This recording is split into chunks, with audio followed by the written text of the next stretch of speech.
Bien, vamos a dar inicio. Buenas noches a cada uno de los que nos ven a través de sus pantallas. Mi nombre es Andy Josué González Orbegoso y en esta oportunidad tengo el placer de llevar a cabo este conversatorio con grandes doctores. Uno de ellos el doctor Mario Castillo Freire, así como también la doctora Carolina Cabrera Moncada.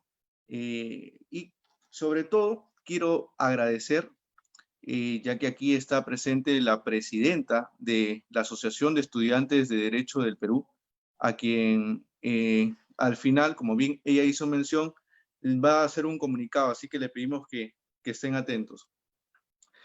Asimismo, les quiero pedir de que puedan compartir desde sus redes sociales lo que es el tema de las publicaciones que vamos a ir haciendo, asimismo esta misma transmisión, para poder llegar a más personas, para que se pueda llegar a los hogares de nuestros compañeros, ya sean profesores, ya sean universitarios. Bien, también queremos agradecer, ya que somos 51 universidades, hemos crecido como Asociación de Estudiantes de Derecho del Perú, ha crecido y se le debe un agradecimiento. Antes de empezar este conversatorio, siempre se ponen las reglas, ¿no? Y esta vez va a ser una modalidad diferente. Se le va a otorgar en un primer tiempo al doctor, a la doctora Carolina Cabrera, se le va a otorgar 15 minutos para que ella dé inicio a lo que es su disertación, 15 minutos, sin perjuicio de poder darle 3 minutos más para que pueda concluir su ponencia. Seguido de ello, va el doctor Mario Castillo Freire, también con 15 minutos y sin perjuicio de dar pueda disolver alguna duda o al respecto. Bien, antes de darle el pase a la doctora Carolina, le vamos a hacer una pregunta sobre el tema, ¿no? El conversatorio trata del arbitraje, retos y oportunidades del arbitraje mismo. Entonces, doctora, ¿qué cambios ha sufrido el arbitraje en nuestro país? ¿A qué retos se enfrenta actualmente? Y si es eficiente el arbitraje aún, ¿no? En nuestra actualidad. Doctora, usted tiene el uso de la palabra. Gracias, Josué. Buenas noches a todos, a todas los que nos están viendo en este momento. Agradecer a la Asociación de Estudiantes de Derecho del Perú por la invitación. Buenas noches al doctor Mario Castillo, que está acá también acompañándonos. Y en la Asociación de Estudiantes de Derecho del Perú, en especial, pues agradecer, Josué, a tu persona por la invitación y a Diana, ¿verdad? Estamos muy contentos de estar acá compartiendo algunos minutos con todos los estudiantes de las 41 universidades que has mencionado. Bueno, para dar inicio al tema de ese conversatorio, pues respondiendo a la pregunta realizada, hay muchos cambios que el arbitraje ha sufrido en nuestro país y muchos retos y también muchas oportunidades que podemos rescatar. El arbitraje es pues un sistema de solución de controversias que es eficiente y eficaz. Y debido a este tema de la pandemia y todo ello, de repente hemos estado un poquito como que paralizados, ¿no? Y para ello, como decía en uno de los web seminars anteriores, Paolo del Águila, el doctor del Águila, dijo algo muy importante, que hay que ser resiliente. ¿Y qué significa ser resiliente? Pues es la capacidad que tiene una persona o un grupo de personas, ¿para qué? Para enfrentar alguna adversidad que se pueda presentar en el camino y seguir proyectándose en el futuro, ¿no? Es decir, sortear todas las circunstancias difíciles que se puedan presentar y esto, ¿qué nos permite? Desarrollar ciertos recursos que de repente los teníamos, ¿no? En el medio, pero que no estaban latentes, ¿no? Que eran escenario, toda la pandemia que pues estamos viviendo, pero que poco a poco estamos ya otra vez regresando a la normalidad, se presentan muchos problemas. Y no solamente, ojo, a raíz de la pandemia, sino que ya el arbitraje de por sí está presentando dificultades, ¿no? Toda institución igual tiene alguna problemática y pues para hablar de retos, de oportunidades, yo creo que debemos empezar hablando.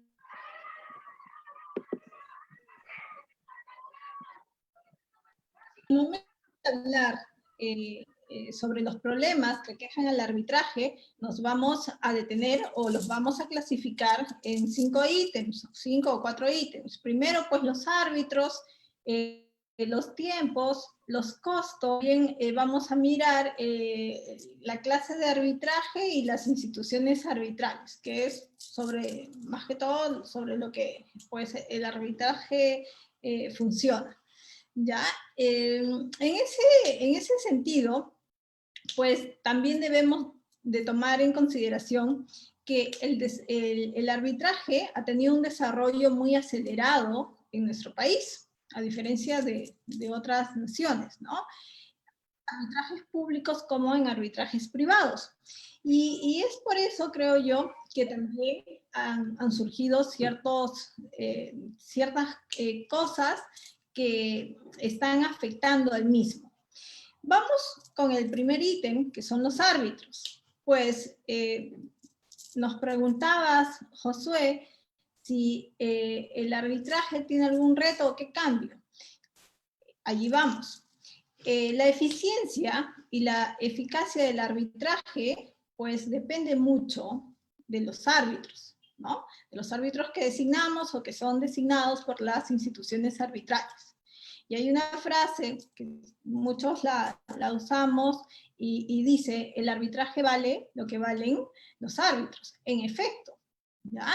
No hay una regla buena o mala que exista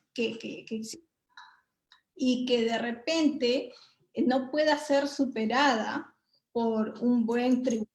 De la inversa, yo puedo tener una regulación excelente, pero si no tengo un tribunal idóneo, pues el arbitraje va a ser un caos, ¿ya?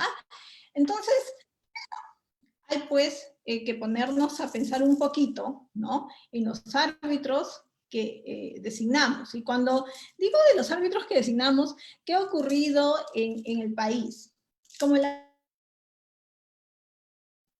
¿verdad? Hay algunos que creen que de repente yo puedo, ¿no? ¿Por qué? Porque me designó mi amigo, o me designó el fulanito de tal, y simplemente con la designación yo accedo y soy parte de un tribunal arbitral. ¿Y qué ocurre cuando se dan esas circunstancias? O cuando se dan esas cosas, pues el arbitraje ¿no? cae.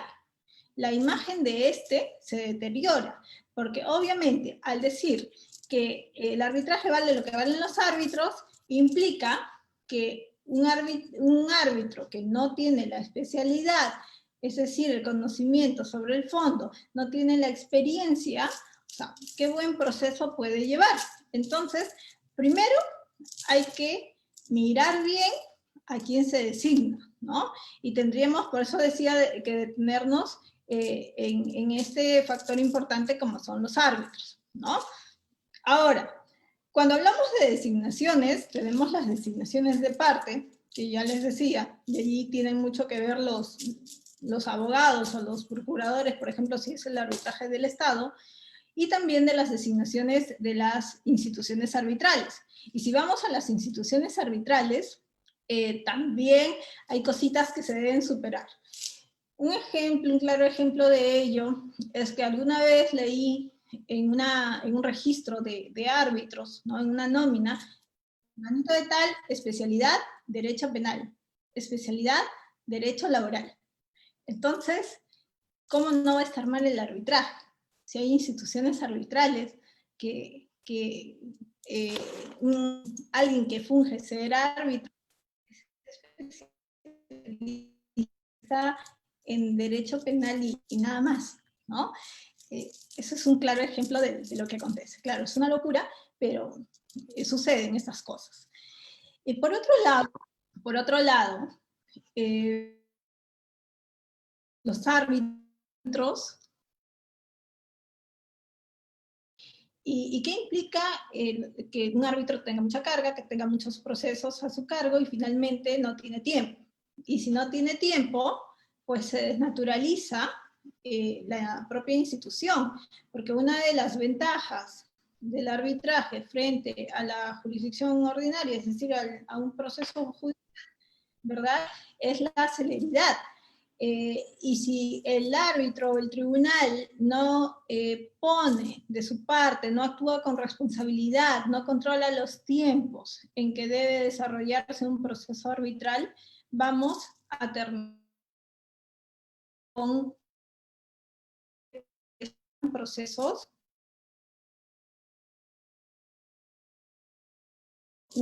otro punto que se tiene que tener en cuenta.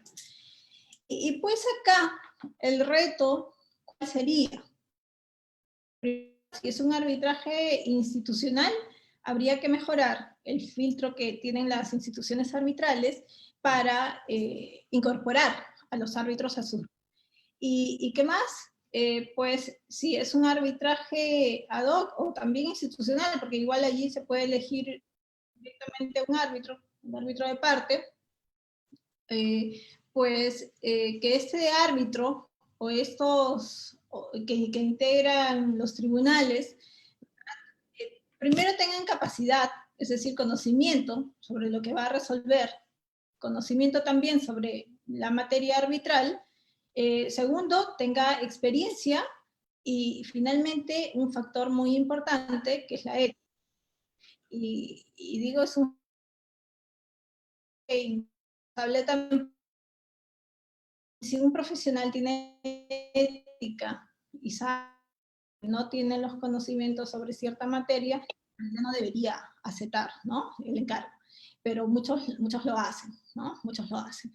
Y no quiero decir con esto que pues los que recién inician no tengan acceso o deban limitarse. No, es que si yo de repente, si recién inicio, entonces, ¿qué hago? Pues me capacito, leo, ¿no? Busco cosas, cómo informarme, y voy de a pocos, no voy a querer primero correr antes de gatear, ¿no? Entonces el reto sería allí, sobre ese aspecto de árbitros, elegir árbitros capaces, con experiencia y con ética profesional. El segundo punto son los tiempos. Como decía hace un momentito, hay arbitrajes que duran más tiempo que un proceso judicial. Y ese es el dolor de cabeza de la mayoría de las partes ahora. Y arbitrales también. Y de cierta manera con la libertad de regulación que tienen las partes. ¿Por qué? Porque justo si un arbitraje, ¿no?, si un arbitraje se prolonga en el tiempo, ya pierde eficiencia y pierde la característica principal, como es la celeridad. ¿Ok? Y esta dilación de tiempo, ¿a qué se debe? Primero, de repente, a la libertad de jugar a favor del arbitraje, pues juega en contra. ¿Y por qué? Porque los plazos que acuerdan son muy extensos, son muy amplios. Y eso hace que el proceso también dure muchísimo más de lo que se tenía previsto, ¿no? Generalmente esto hacen las instituciones, pues, del Estado, que siempre piden tiempos adicionales. Hay algo que se tiene que ajustar ahí, en efecto, mirar si se puede ampliar, claro, los plazos, pero de manera razonable. Otro tema son las acciones dilatorias de las partes. Hay abogados y abogados. ¿Y qué ocurre con los abogados que se dedican al litigio arbitral y justamente hacen defensa en los arbitrajes. Muchas veces presentan cualquier oposición, lo que sea, lo que implique una acción dilatoria, solamente ¿con qué? Con el ánimo de prolongar el arbitraje, hasta recusaciones, ¿verdad? ¿Para qué? Para dilatar el proceso arbitral, porque si voy, por ejemplo, a un arbitraje público, la mayoría en el país, el mayor porcentaje del país de arbitrajes son públicos, pues, y es ad hoc, ¿qué va a ocurrir? La recusación la va a resolver, pues, SOS, y allí me implica esa resolución unos 6 meses por lo menos, mínimo, si es que no es un año. Igual con las instituciones arbitrales. ¿Por qué? Porque tampoco es que una recusación, por ejemplo, se resuelva de un día para otro en las instituciones arbitrales. No, también están demorando. Entonces, esa también a veces es una acción dilatoria, ¿no? Y no solamente sino cualquier otra oposición, de repente alguna tacha, lo que se le ocurre en ese momento al abogado defensor, ¿no? Lo va a presentar. ¿Para qué? Para prolongar en el tiempo el arbitraje. Y pues así, que va a causar que este se prolongue y que lógicamente pierda la esencia como es la celeridad y poco a poco la institución se vaya cayendo. ¿Ah? Y pues también eso está relacionado con la ética, ¿no? Con la ética del abogado en este caso. Yo he escuchado muchas veces, ¿no? Y alguna vez pregunté, doctor, ¿y usted por qué hace esto? Bueno, he escuchado las dos partes. Si es el contratista, ¿no? O el privado, de repente sabe que tiene que devolver algún dinero, un ejemplo, al aire, un dinero que se le ha pagado de más y quiere ganar tiempo para poder, de repente, pues buscar los medios cómo hacerlo. Y si es por parte de la entidad y tiene que pagar también, pues que no sea en mi gestión. Que se prolongue esto. Una vez le pregunté a uno de los abogados y a un procurador, me acuerdo, ¿y por qué hace eso? Porque tiene que quedar, ¿no? El jefe dice que tiene que quedar para la siguiente gestión. Entonces, son cosas que ocurren, creo, en el día a día, pero que todavía no se han regulado, porque esas acciones dilatorias creo yo que sí amerita una regulación especial y en cierto modo una sanción, ¿no? Cuando efectivamente se prueba que es una acción dilatoria. Porque pueden haber algunas oposiciones que realmente pues sí tienen razón las partes para presentarlas y perfectamente se hace.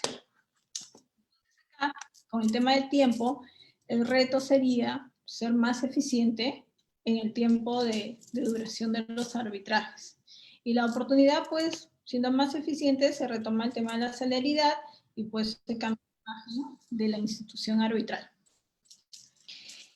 El tema de costos, el tercer punto, pues son los costos, ¿no? Y pues la virtualización, ¿no?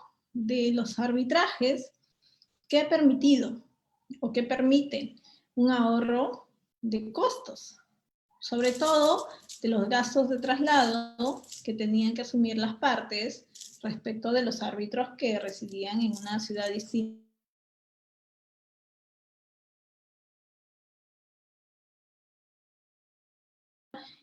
Oportunidad, ¿no? Y es una mejora también que se ha podido rescatar de toda esta problemática que aqueja.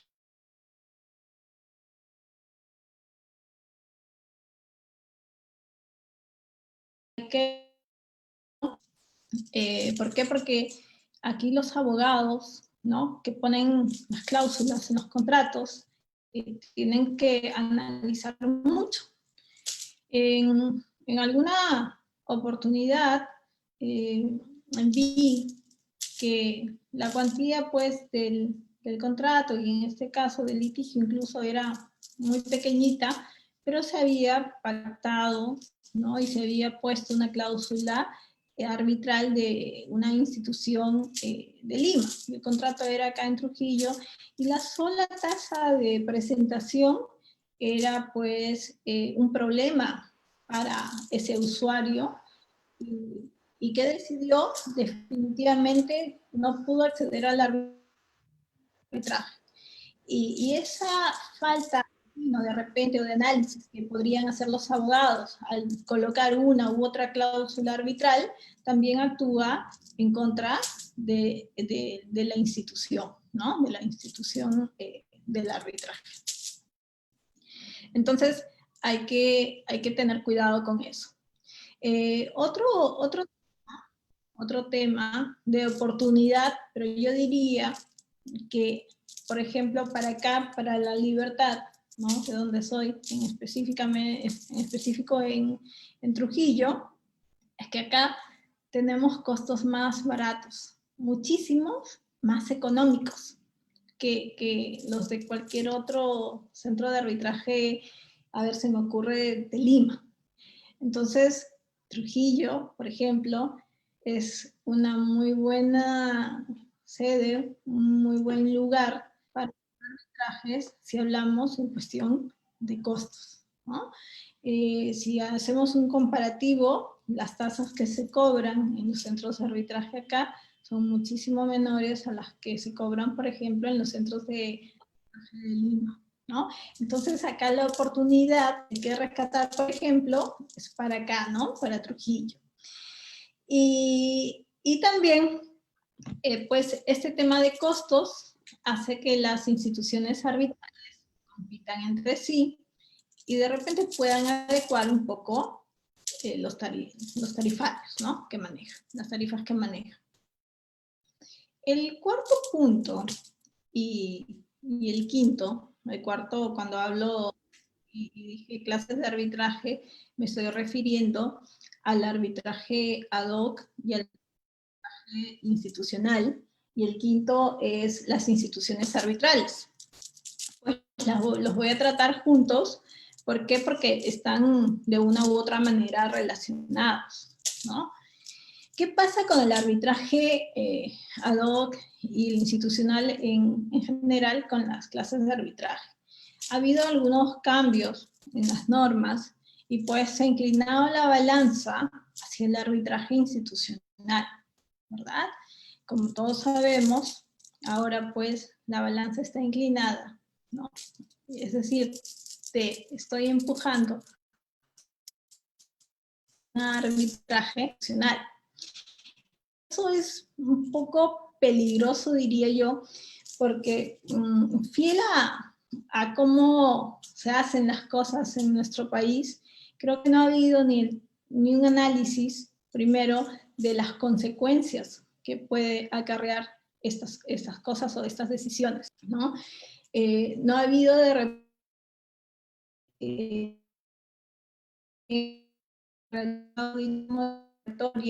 no ha pensado de primero, ¿por qué lo hacen? ¿No? De las causas. Porque el arbitraje, tanto ad hoc como institucional, ambos funcionan muy bien. Y además hemos dicho al inicio de la exposición que el arbitraje mucho depende de los árbitros, más que de la institución, más que del secretario. En el caso del ad hoc, depende de los árbitros, ¿no?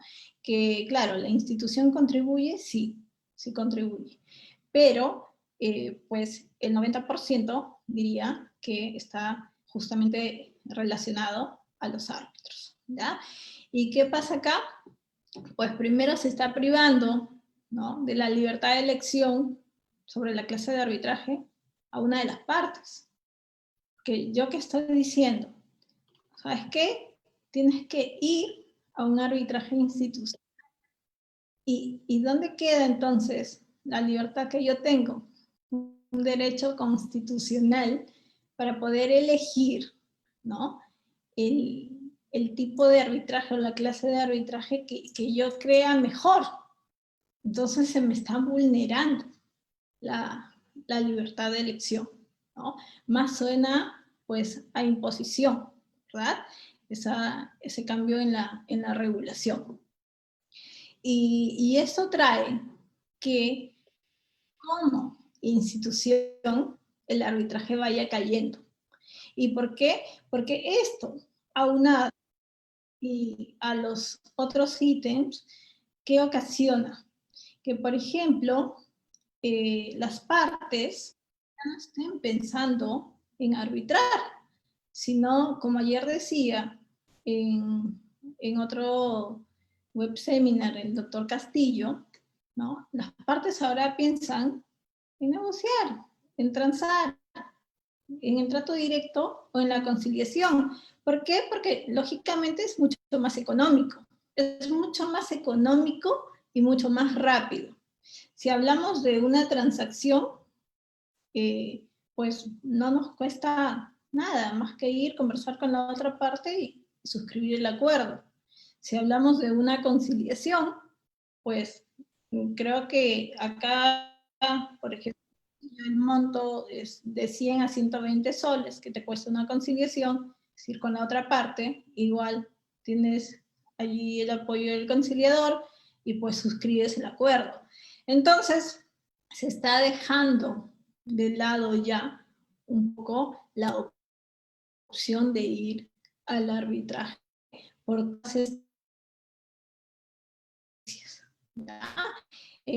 Pues acá la mejora y el reto sería justamente en lo relacionado a la regulación de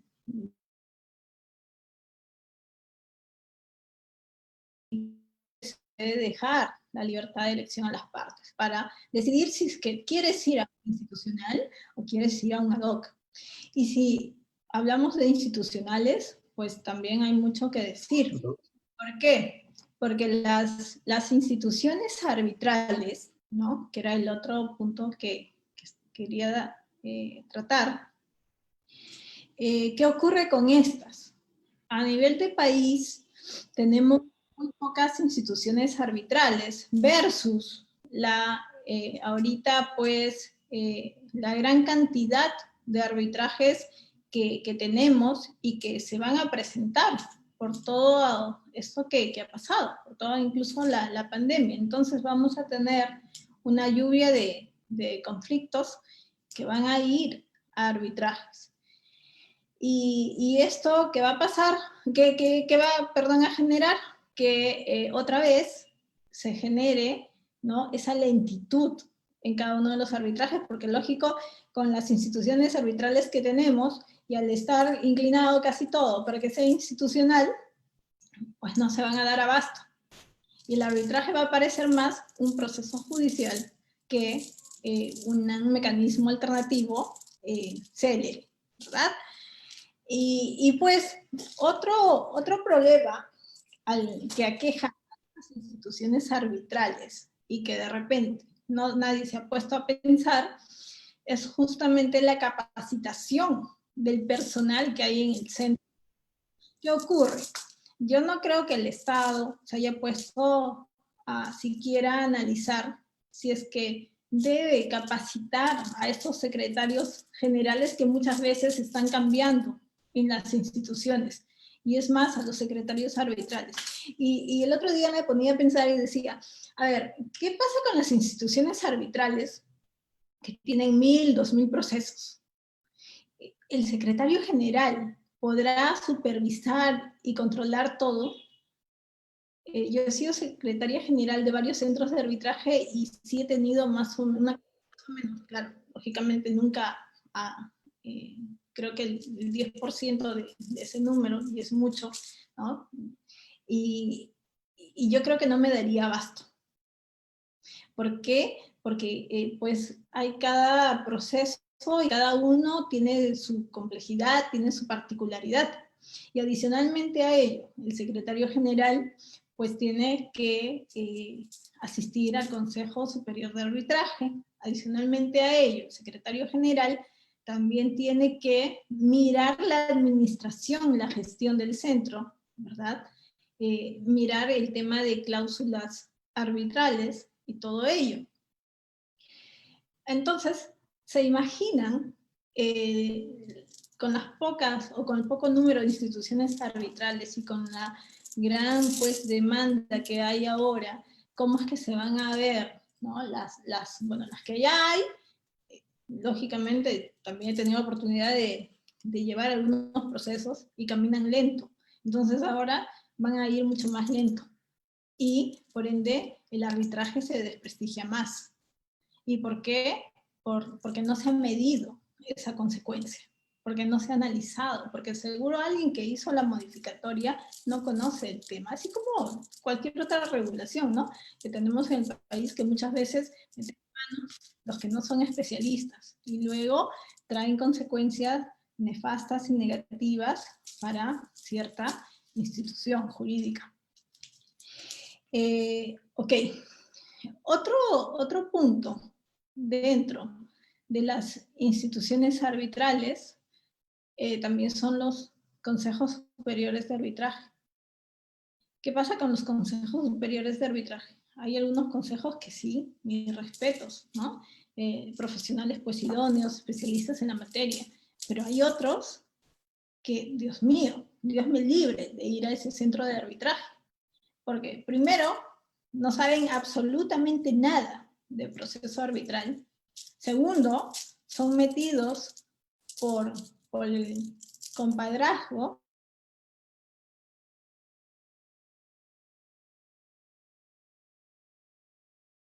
Imaginen ustedes, si el Consejo Superior de Arbitraje es quien resuelve, por ejemplo, una recusación, ¿cómo es que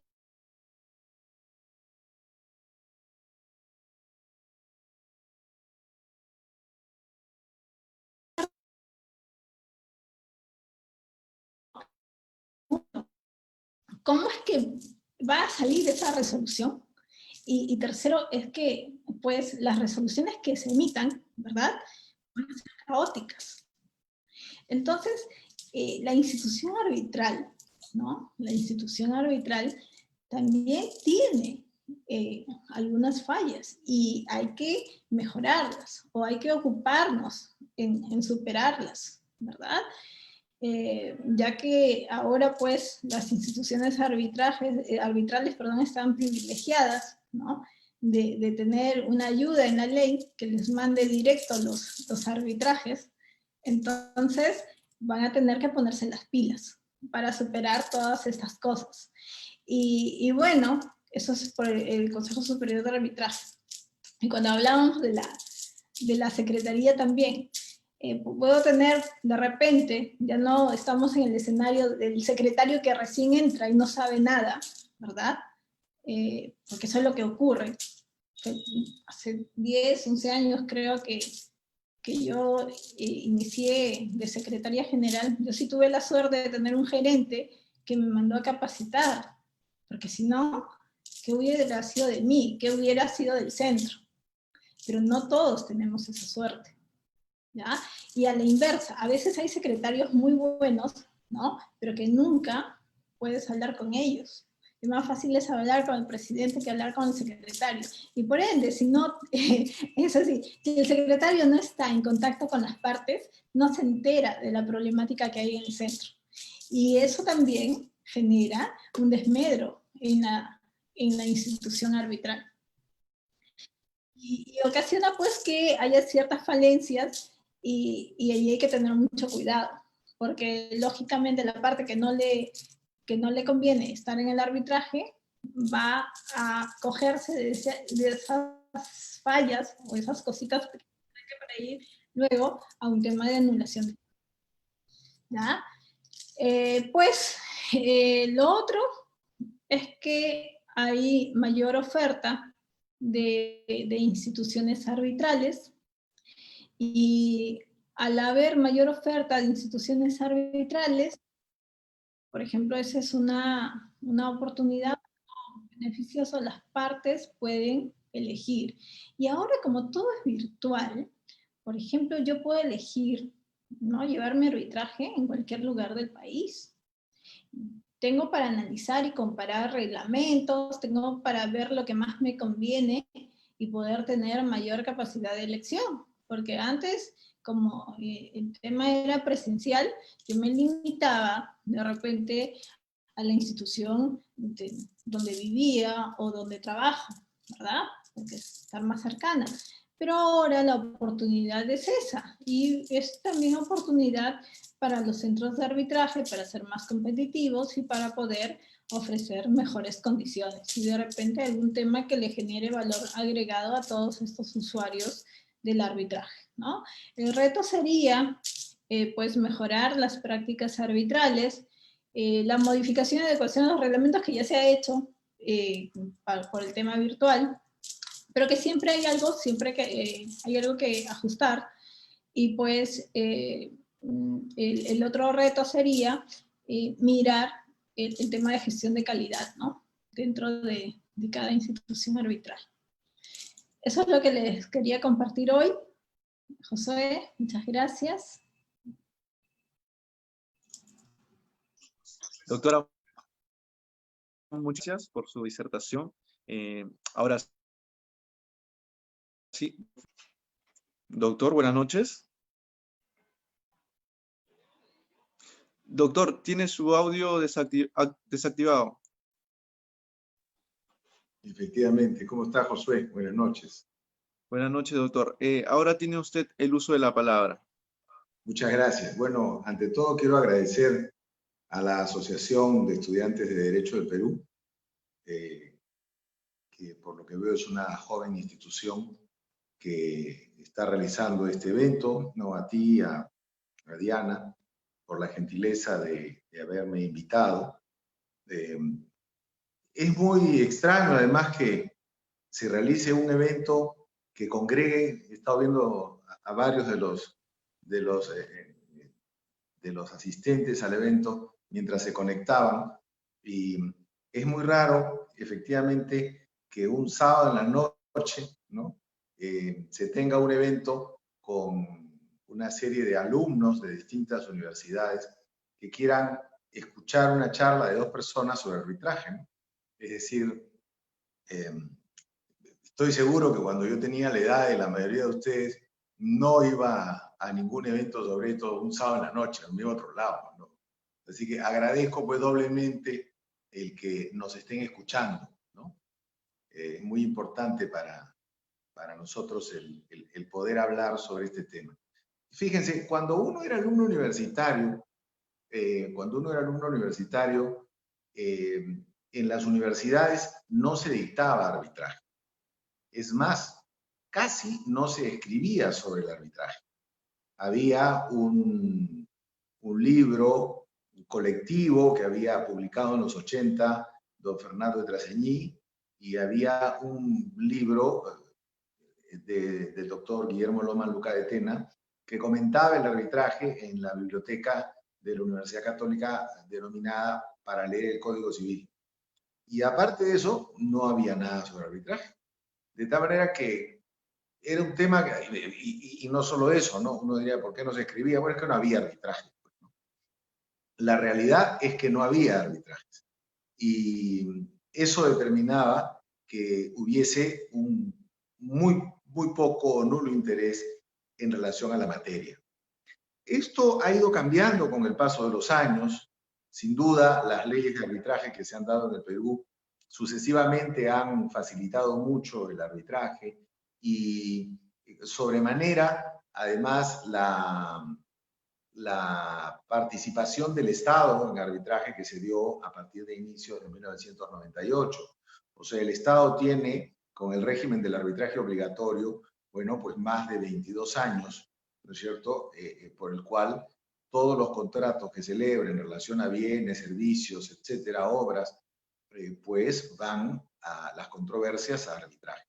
Esto ha hecho que el Perú sea tal vez el país en donde más arbitrajes haya, ¿no? En relación a los contratos que se celebran, porque el Estado es el gran contratante, no solo acá, sino en cualquier país del mundo. Pero si aquí tiene establecidos estos convenios arbitrales de uso obligatorio, ¿no? Bueno, por algo será, ¿no? Quiero hacer una mención. Yo en mi pantalla me sale un espectador. No sé si es un error de de la transmisión, si me están escuchando, confírmenme los organizadores, porque en mi pantalla estoy viendo a un espectador. Sí, Doctor, doctor. no, sí. Usted, Sí, doctor. su transmisión está que se ve desde Facebook, así también como de la plataforma Zoom, y se le escucha muy bien, no hay ningún problema. Todos están Muchas bien. gracias. Muchas gracias. Bueno, entonces, esto hizo pues que en los 90, y específicamente empezando este siglo, el arbitraje creciera mucho en el Perú. Sin embargo, el arbitraje tiene muchísimos problemas, sobre los cuales no voy a hablar esta noche para no malograrles la noche. Pero el arbitraje tiene muchos problemas en el Perú, ¿no? Yo los he clasificado, he hecho un listado de los problemas del arbitraje sobre el cual no voy a hablar esta noche, ¿no? Pero habrá otra oportunidad seguramente para hacerlo. Por lo pronto, todo esto del virus, que sin duda tiene para mucho más, hoy día conversaba con un médico, pariente mío, un primo hermano, y me decía pues lo pavoroso que está la situación en el país y lo mala que va a ser durante los meses siguientes, ¿no? Es un tema tremendo, ¿no? Tremendo. Pero bueno, esto ha alterado toda la vida de la gente y el arbitraje también. Los arbitrajes han estado parados durante varios meses. Recién se han empezado a reanudar a principios de este mes de julio y esto nos ha planteado algunos retos. En primer lugar, yo diría que es un reto en cuanto a los árbitros, ¿no? Para seguir el esquema que ha seguido la doctora Cabrera, que me parece muy interesante hablar de los árbitros, de los tiempos, de los costos, las instituciones arbitrales. En cuanto a los árbitros, estos necesariamente tienen que adecuarse a los tiempos. Ya no creo, en verdad, que vuelvan los arbitrajes presenciales. Eso va a determinar que todo se tenga que manejar a través de los correos electrónicos, las audiencias a través de esta vía o de alguna otra similar, etcétera, de manera tal que los expedientes con papeles a los que estábamos acostumbrados, pues van a tender a desaparecer, ¿no? O nos dedicamos a imprimir todo escrito que llegue a nuestro correo electrónico, o aprendemos a leerlo y a procesarlo de esa manera, o sea, de manera virtual. Este es un tema que yo creo que no tiene vuelta. Y no tiene vuelta como muchas cosas a raíz de esto, ¿no? Fundamentalmente por un tema de costos. Creo que el que sean los arbitrajes virtuales disminuye los costos notoriamente. Ya no habrá necesidad de que una parte se traslade a la sede del arbitraje cuando no vive en ella. Que un procurador tenga que programar un viaje un lunes o un viernes para que no se le cruce con su trabajo y así poder regresar con comodidad a la localidad donde trabaja. Esas cosas que eran, y además el tema de los viáticos, ¿no es cierto? El pasaje aéreo, el hotel, bueno, eso ya no tiene sentido, ¿no es cierto? Si la audiencia puede costar 0 soles desde la oficina de la Procuraduría, desde la oficina del Departamento Legal de la empresa o donde se encuentren los abogados externos, etc. Entonces, ese es un tema de costos sobre el cual yo no creo que haya marcha atrás, en verdad, después de verificar todo lo positivo que tiene el sistema electrónico. Esos son, digamos, los nuevos retos que plantea la nueva realidad, ¿no? Sería tan costoso, imagínense, los protocolos, cuando se tenga que presentar ineludiblemente papeles en un proceso, los tiempos y los costos de desinfectarlos nomás, ¿no? Resulta interesante cómo dentro de estos protocolos está que cuando se acepte alguna documentación voluminosa en algún centro de arbitraje, ¿no? Se va a fumigar y recién se va a incorporar al expediente 3 o 5 días después. Claro, o sea, cuando muere el último bicho, ahí te incorporan el expediente. Entonces, ¿qué es más fácil? ¿Eso o que el documento sea electrónico? El documento electrónico. Claro, al principio seguramente habrá que adecuar equipos, hacer un poco más de gastos, pero, digamos, eso está hoy día prácticamente al alcance de la mayoría de empresas y Y el Estado, no digo de todas las dependencias estatales, pero se tendrá que hacer el esfuerzo por parte del Estado porque es la defensa del Estado. En el caso del arbitraje en materia de contratación pública, ¿no? Naturalmente el arbitraje comercial no creo que haya problema alguno al respecto, que es la otra cara también del arbitraje en el Perú. No hay que olvidarlo, ¿no? No solo es el Estado, sino también son las empresas que celebran convenios arbitrales. Ahora, en cuanto a los árbitros están los retos de siempre también. Están los nuevos de los que hablé y están los antiguos. Los antiguos son básicamente o pasan fundamentalmente por ser árbitros, ¿no? Debo contar una anécdota penosa. Hace algunas semanas me llamó un conocido, ¿no? que tiene otra profesión y me dijo, Mario, sé que tú estás metido en arbitraje. Sí, le digo, oye, yo quiero ser árbitro, me dijo. Pero no creas que solo te llamo para fastidiarte, porque si yo soy árbitro, te daría una porción de mi honorario como, ¿qué le digo? Oye, me estás faltando el respeto con lo que estás diciendo. O sea, tú me llamas a preguntar, porque me llamaba a preguntar qué tengo que hacer, qué tengo que estudiar para ser árbitro, y lo primero que decía era que me iba a dar una parte de sus honorarios y básicamente sugiriendo que yo lo nombre. O sea, no lo traté bien, lo traté bastante mal, no hablaba con esa persona hacía muchos años y realmente me causó un desagrado muy grande, ¿no? Jamás alguien me había llamado a pedir un consejo y a decirme una barbaridad como esa. Bueno, lo mandé a su sitio.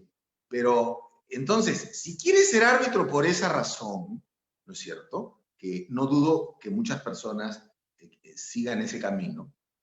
No le hagas daño al país, no le hagas daño al arbitraje y no seas árbitro. O sea, no me refiero solo no, me refiero si vendes un laudo en general. No hagas eso. Estás haciéndole un daño a la institución. Por eso yo nunca podré dejar de decir que los males del arbitraje son los males del Perú.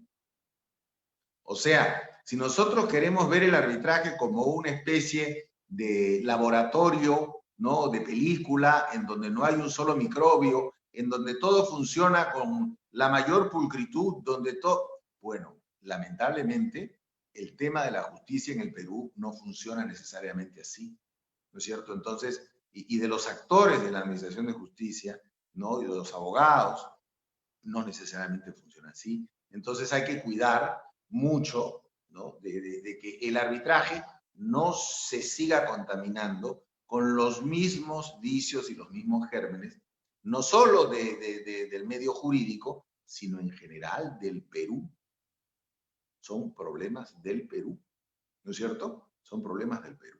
Entonces el reto es ser independiente y defender el laudo por más que eso cueste, ¿no? Es decir, yo siempre pongo el ejemplo en que hay un arbitraje entre las hermanitas de la caridad del Estado y el diablo, y te nombran presidente del tribunal arbitral. Y resulta que en el expediente el diablo se contrata muy buenos abogados, muy buenos medios probatorios, presenta. Las hermanitas de la caridad tienen un abogado que no sabe nada de arbitraje, no presentan pruebas y además no tienen la razón porque han ejecutado muy mal el contrato, ¿no es cierto? Han llevado mal la ejecución del contrato y resulta que al final debe ganar el diablo, ¿no es cierto? Entonces, ¿qué haces? ¿Le das la razón al diablo o se la das a las hermanitas de la caridad? Si tienes alguna duda de que se la vas a dar a las hermanitas de la caridad, retírate antes de laudar, porque estarías laudando en base a un prejuicio.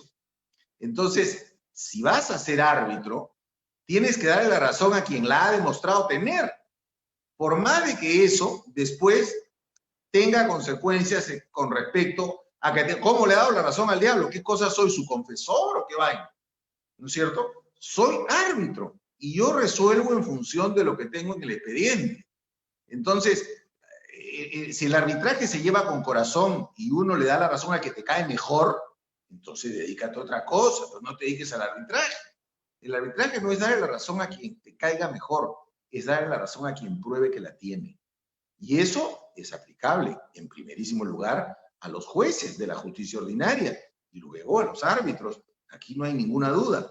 Ahí nos parecemos muchísimo, ¿no es cierto? Y por eso es que muchas veces los jueces son criticados, porque no le dan la razón al más simpático, ¿no es cierto?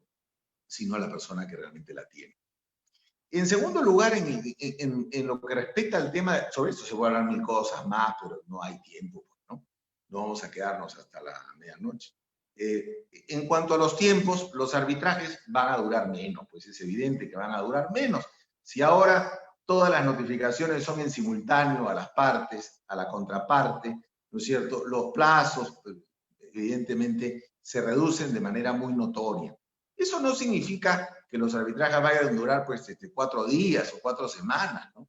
Van a durar porque se tienen que actuar medios probatorios, a veces hay dificultad de coordinación de agendas de los árbitros, de las audiencias con las partes, con los peritos, etcétera, pero van a durar sustancialmente menos. Ese ahorro de tiempo va a significar sin duda para los centros de arbitraje, para los abogados, para las partes, para en general todos, un ahorro de dinero, un ahorro de recursos, ¿no? Esto tiene directa relación con el tema de los costos. Fíjense ustedes, hasta hace unos cuantos meses, los centros de arbitraje tenían que tener costosísimas instalaciones, ¿no es cierto? ¿Para qué? Directorios enormes, para que se pudieran sentar las 16 o 18 personas que iban a asistir a la audiencia. Claro que sí, tenían que tener una pantalla para proyectar las pericias, las exposiciones de los informes orales, lo que fuera, tenían que tener equipos de sonido, tenían que tener, bueno, ya eso no se usa, nada de eso se usa, porque nadie va a ir al centro de arbitraje. Todos los arbitrajes son virtuales. O sea, eso ya se quedó. Entonces, el centro de arbitraje podría bien ir viendo para alquilar esos espacios a otro rubro, destinarlo a esos ambientes a otra función de las cámaras, de cualquier centro de arbitraje, porque ya de audiencias no va a haber ninguna. Eso significa, ¿no es cierto?, un ahorro tremendo en materia inmobiliaria, ¿no es cierto?, que facilita además la posibilidad de que los centros de arbitraje disminuyan sus aranceles con respecto a lo que tienen que cobrar. No van a tener que pagar una enormidad de personal, no van a pagar menos luz, van a pagar menos agua, ¿no es cierto? Van a ganar con el espacio, con los espacios dedicados a otros temas. No van a tener que servir cafés, ni gaseosa, ni sanguchito, ¿no es cierto? Ni los dulcecitos del final, ni café, si quiero repetir. No le vas a dar ni agua al expositor, porque el expositor va a tomar con el agua con la suya, en su casa, en su estudio. Entonces, ¿qué cosa vas a gastar? Vas a gastar muy poco. Bueno, vas a tener que cobrar menos. Me parece que ineludiblemente se va a tener que disminuir los costos. Además, digamos, los tiempos no están tampoco para cobrar alto, ¿no? Porque, digamos, si la economía ha sufrido la contracción que ha sufrido y la sigue sufriendo, los bolsillos de todos también sufren ese mismo impacto, ¿no es cierto? Entonces, eso no significa que los árbitros deban ser pagados con menos dinero, porque para el árbitro va a ser un esfuerzo mayor el tener que llevar un proceso a la distancia, ¿no? No es lo mismo llevar un proceso presencial, es preferible llevar un proceso presencial, ver a la gente a la cara, conversar, ver a los ojos a la gente ahí, muchas veces sabes quién te está mintiendo y quién te está diciendo la verdad. Y naturalmente, no para todos revisar documentos y cerros de documentos en archivos electrónicos será muy fácil. Los árbitros muchas veces tendrán que imprimir cuando los documentos sean gruesos y los tengan que revisar, sobre todo pues la demanda, la contestación. Eso implica gastos de papel, tinta, etcétera, ¿no? O sea, no veo razón para que los honorarios arbitrales disminuyan, ¿no? En lo absoluto, ¿no? Las instituciones arbitrales sí tienen muchos retos, ¿no? Yo creo que se tienen que reinventar. Todas ya han establecido protocolos para estos arbitrajes electrónicos, lo que me parece fabuloso, ¿no es cierto? Porque no hay otra medida para que los arbitrajes continúen. Y además, eso significa ya que la tecnificación de llevar los procesos va a ser definitiva. Los secretarios deben tener esa especialización y además yo creo que los centros de arbitraje tienen que, primero, bueno, van a tener más trabajo por las razones de la propia ley que establecía, que mencionaba la doctora Cabrera con mucho acierto hace un momento, pero yo creo que los centros de arbitraje tienen retos mucho más importantes que los derivados de la propia situación del virus. Y el reto fundamental de los centros de arbitraje, yo creo, está en su seriedad, en su transparencia y en su estabilidad. Me explico. Un centro de arbitraje tiene que ser serio. Sí, mira, papito, si vas a administrar arbitrajes, lo mínimo que te puedo pedir es que seas una institución seria y no una banda, no un centro donde se acoja una banda de ladrones, ¿no? O sea, fíjense, yo he llegado al extremo de arbitrar en algunos centros en donde alguna vez me ha llegado un correo que dice: mil disculpas, señor Castillo, pero la directiva anterior dispuso de los honorarios que se habían pagado para los árbitros, de tal manera que estamos tratando de recuperar algún dinero para poderle pagar. Bueno, sinceramente, ahí no hay que volver nunca, ¿no? Porque eso es malversación de fondos. Entonces, si, en otras palabras, si se han tirado tu plata, que era para ti, se le han tirado en otra cosa, la directiva del centro de arbitraje o de la institución, pues vete y vete rápido, ¿no es cierto? Antes de que vean tu billetera para que te la saquen, ¿no es cierto? O sea, hay que tener cuidado de estar ahí, ¿no? De no estar ahí, mejor dicho. Entonces, ese es un primer tiempo. Los centros tienen que ser instituciones serias. Y las personas que integren los consejos de arbitraje tienen que ser personas que merezcan respeto. O sea, si las personas que integran los consejos de los centros no merecen nuestro respeto, pues entonces mejor que se dediquen a otra cosa, ¿no? Porque ya estarán poniendo en vitrina cuál es el objetivo de esa institución, precisamente el llevar arbitrajes dirigidos, llevar arbitrajes donde la balanza tenga un peso mayor predeterminado en uno de los platos.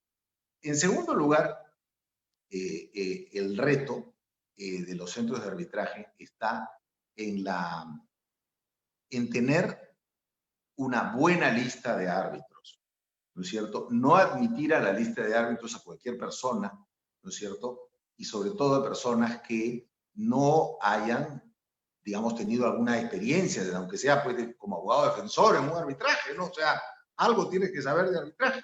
Eso me parece a mí fundamental que se debe tener. Y creo que un reto importante es la transparencia. ¿En qué sentido? Los centros de arbitraje resuelven incidentes, resuelven recusaciones, por ejemplo. Yo siempre he dicho, ¿por qué los centros de arbitraje no publican las recusaciones? Públicalas sin nombre, si quieres, para no afectar la identidad de la persona de que se trata. Pero eso sería muy importante porque establecería algunos precedentes, ¿no es cierto?, que puedan ser conocidos por el público y por los litigantes en otros procesos. Entonces, si yo sé que a fulanito lo recusaron por estas razones, por estas causales, y su recusación fue declarada infundada, entonces eso me servirá para no meter la pata en un proceso en el cual yo sea abogado defensor y no hacer lo mismo porque mi recusación va a rebotar, ¿no es cierto? Entonces, ese es un punto importante con relación a los centros de arbitraje. Deberían publicitar esas resoluciones sin nombre de los árbitros para que se conozca, y de las partes, ¿no? Para que se conozca cómo proceden los centros de arbitraje. Entonces, eso es muy, muy importante, ¿no? Y ahora, si se van a crear nuevos centros, yo creo, pues, que todas estas consideraciones en torno a los viejos centros son aplicables a los nuevos, ¿no? Y deberían empezar con el pie derecho todos los nuevos centros, tratando de no cometer los errores y los vicios de los anteriores, y así, sin duda, habrá muchos centros nuevos que tendrán mucho éxito, no tengo la menor duda.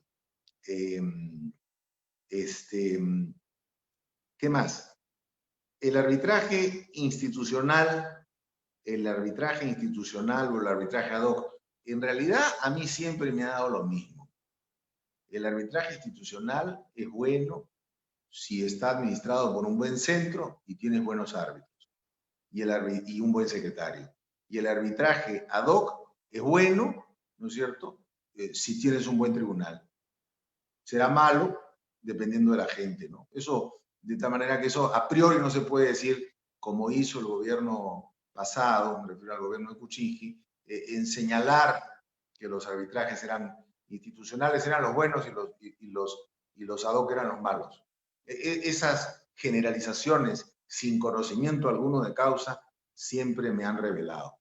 Me he olvidado de un tema que quería mencionar cuando hablaba de los centros de arbitraje. Decía, ¿qué me estoy olvidando? ¿Saben de qué me estoy olvidando? De la permanencia. Los centros de arbitraje deberían tener políticas que incentiven a los secretarios arbitrales a permanecer como secretarios arbitrales. Es decir, uno ve muchas veces en un centro de arbitraje un buen secretario, qué bueno, estás contento con el desempeño del secretario. Y un momento el secretario te manda un correo electrónico, te dice, doctores, me despido porque voy a trabajar a un estudio de abogados, así que les agradezco y el arbitraje queda en manos de fulano. Oye, pero eres un buen secretario y habías entrado hace 6 meses. Claro, porque los centros de arbitraje con respecto a las personas, a los secretarios que tienen buen desempeño, son precisamente una gran vitrina para el mercado. Pero por eso mismo, si los centros se han preocupado en formar a los secretarios, ¿no? Y ya tienes buenos secretarios, no los pierdas pues cada 6 o 4 meses, ¿no? Consérvalos. Ese es un tema, consérvalos no digo para siempre, pero consérvalos, ¿no? Un lapso razonable para que tengas un personal estable en tu centro de arbitraje y no estén entrando chicos nuevos que van aprendiendo a cada rato. Y menos aún, ya estoy hablando pues de centros más o menos marginales, donde tienes a gente que de arbitraje, como secretarios o secretarios generales, a gente que de arbitraje no sabe absolutamente nada. Y acá no debe aplicarse esa vieja frase que dice que echando a perder se aprende, ¿no? Sino porque estás hablando de la administración de justicia. En realidad, fíjense ustedes, queridos amigos, los retos que plantea el arbitraje son siempre y seguirán siendo siempre muchos. Pero esos retos que plantea el arbitraje siempre irán de la mano con los retos de mejoría que requiere nuestro medio jurídico en general y también con los retos de mejoría que requiere la sociedad peruana en su conjunto. Nada va aislado, ¿no es cierto? Todo eso está concatenado. De tal manera que estas ideas que les he expresado en estos 20 y tantos minutos son algunas de las muchas que se podrían señalar y de lo mucho que se podría conversar al respecto. Termino reiterando mi agradecimiento a la Asociación de Estudiantes de Derecho del Perú y además el decirles que siempre es muy grato para mí compartir un foro, en este caso virtual, con la doctora Carolina Cabrera Moncada, que tiene una gran experiencia arbitral y que además es una gran amiga mía. Así que muchas gracias. Muchas gracias a usted, doctor. El agradecimiento por haber aceptado usted, doctora Carolina. Y bueno, en este caso creo que ha concluido la ponencia de ustedes y yo creo que no solamente yo, sino todos estamos muy agradecidos con la participación que ustedes dos han tenido en este conversatorio. Doctores, muchísimas gracias, les reitero, y les pido a los demás participantes, a todas las personas que estamos conectados, que todavía nos mantengamos unos minutos más porque la presidenta de la asociación tiene un comunicado muy importante que darles. Sí.